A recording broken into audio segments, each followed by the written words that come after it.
WWDC 2024 just wrapped up and Apple had a ton of announcements for the iPhone, iPads, and Macs.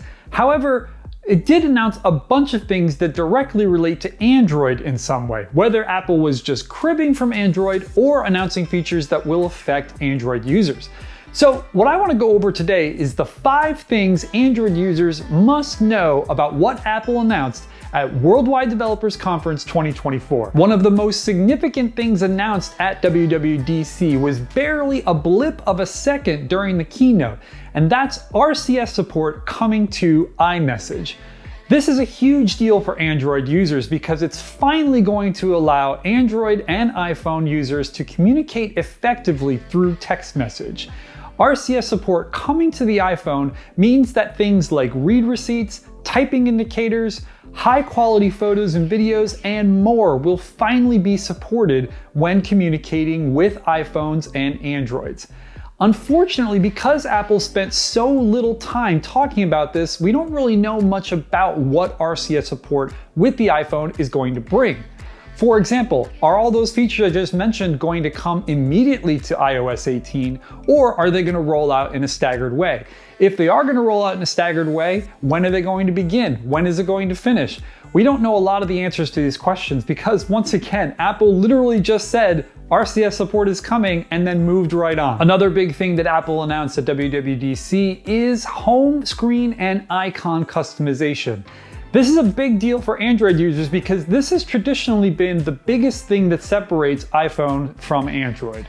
Whenever somebody asks, why do you like Android more than iPhone? A lot of people watching this probably answer that they can customize Android a lot more than iPhone users can customize their phones. That isn't exactly the case anymore. If you'll remember, back when Google launched Android 12, it announced a new feature called Material You. Material You allowed you to change the color scheme of your entire phone, right down to the icons. Eventually, as the years went on, this became more and more powerful, with more and more color schemes customized throughout the operating system. Well, today, Apple announced a similar feature for the iPhone that is going to change the icon colors throughout the home screen. What's more, though, is that Apple is allowing you to choose any color you want.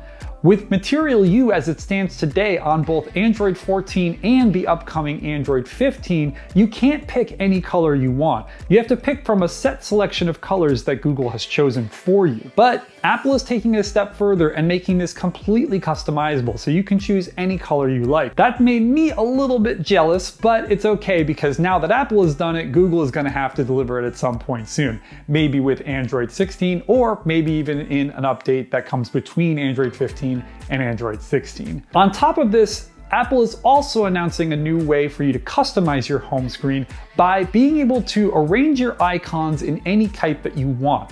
You're no longer stuck with just a grid only separated by widgets. You can actually move your icons around the screen and drop them pretty much wherever.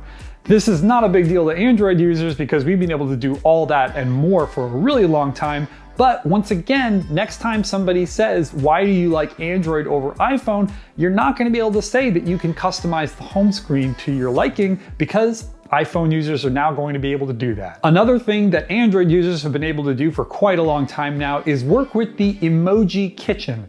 The Emoji Kitchen allows you to smash together different emoji to create a new one. For example, you could take a smiley face emoji and the devil face emoji and put them together to make something new and different. Well, Apple has also taken this a step further with a new feature called Genmoji. Genmoji is not going to allow you to combine two emoji together, but actually create completely new emoji using generative AI. This is likely powered by OpenAI, but we're not quite sure about that yet, and I'll touch on the OpenAI partnership in a bit. With Genmoji, you'll be able to basically put in a text prompt to create an emoji specific to whatever it is that you're talking about in the conversation at the moment. You can then send that emoji as a sticker. You can use it as a tap back so you can respond to a message that somebody has sent to you, or you can even use it in line of a text just like you do with regular emoji. This is really cool and definitely takes what Google started with the Emoji Kitchen to the next level. Of course, Apple was mum on when this would actually come to users. All we know is that a lot of the features that Apple announced today are coming in the summer for people who speak English, and then coming in the fall in a wider capacity. At WWDC, Apple announced a new thing called Apple Intelligence. This is basically Apple's entry into the world of generative AI and the world of AI in general. If you'll remember, Google and Microsoft and a bunch of other big tech companies have all gone in big time with AI features, with Google's Gemini and Microsoft's Copilot. Apple, though, has been out of the equation entirely until today. With Apple Intelligence, Apple is finally putting its stake in the claim for the AI revolution. But Apple isn't doing it by itself. It's partnered with OpenAI and is using ChatGPT tools to power a lot of what Apple Intelligence offers to iPhone users. We don't know which features are run by Apple and which features are run by OpenAI, and there could even be features that are run by other systems, including Google, but Apple wasn't really clear about which ones are done by which company. But rest assured that OpenAI and Apple are working together tightly to bring ChatGPT features to the iPhone. This is something that we can already do on Android, but it isn't nearly as tightly integrated as what we saw from Apple today. With Apple's new system, you can basically ask Siri a question and then get a response back that says, hey, do you want to use ChatGPT for this instead? And then you can hit yes, and then it'll automatically start using ChatGPT for the response. This is much more seamless than what Google is offering with Gemini at the moment, because with Gemini, you have to rely on different systems to perform different tasks. For example, with Gemini, you can't do certain Google Assistant tasks. So then you either need to jump back to Google Assistant to do it, or you need to do it manually. There are also certain things that ChatGPT can do that Gemini can't do, or Gemini can't do as well as ChatGPT. So this puts Apple a little bit ahead of the game now than Google has been. Of course, Apple didn't get there on its own like Google did, but with the partnership with OpenAI, it doesn't matter because Apple is now going to be a little bit ahead of the game. The only saving grace here is, once again, Apple didn't announce when any of this stuff would specifically be coming out, other than vague timelines of summer and fall this year. So it is a possibility that this is all going to roll out very, very slowly, allowing Google to stay ahead of the game when it comes to the generative AI race. Speaking of Siri, that brings me to the final big thing announced today, which is AI-powered Siri.